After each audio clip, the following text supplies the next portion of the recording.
I'm Stan Stalnaker with Hub Culture, and we're here at the Hub Culture Pavilion in Copenhagen. I am with Peyton Fleming from CERES, and we're going to have a little bit of a chat about what's going on here in Copenhagen and about the organization. So Peyton, welcome.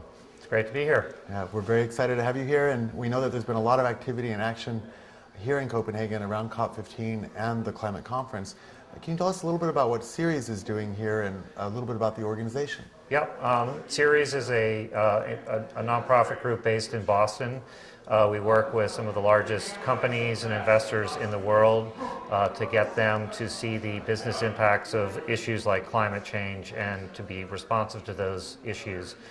We have a number of huge investors that are over here advocating for a strong international climate deal that includes reduction targets globally. We also have a number of companies that are here in the same regard.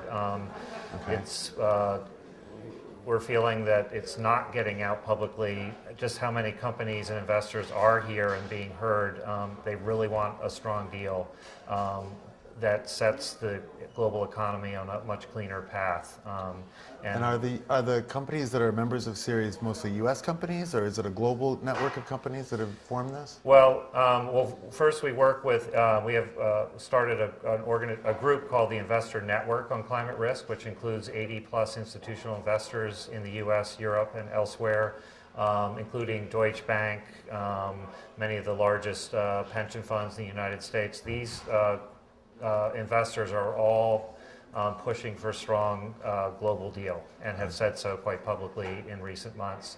And the companies that we work with, they too are mostly US based, including companies such as Nike, PG&E, Sun Microsystems, North Face. Many of these companies are here, and they are also meeting with the U.S. delegation to encourage just how important it is that we get a global deal that can allow them to really move their businesses into the clean energy economy. Right. Some of them are doing so already. A company like Nike that has over 1,000 factories all over the world is already trying to find ways to reduce energy use emissions at the facilities in Vietnam, China, and the United States, but they can only go so far without a clear international policy. And if they could get that, they could do exponentially more.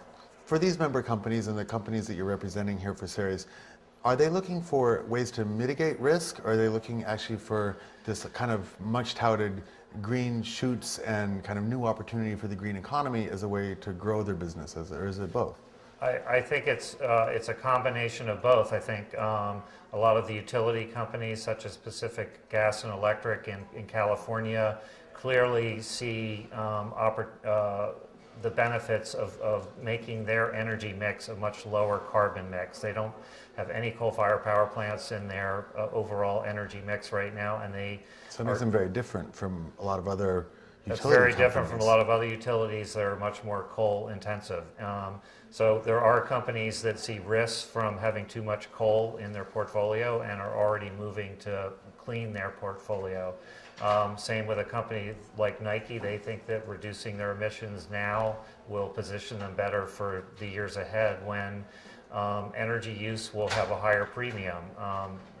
There will be, bigger upside for any company that can run as efficiently as possible. And are these companies looking for a price on carbon, for instance, so that they can help to They are looking for clear reduction targets that will lead to a price on carbon emissions.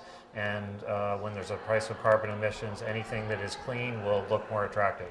No matter what happens at Copenhagen, there are plenty of opportunities and actions that national governments can take right away to catalyze the clean energy economy in their own countries. Okay.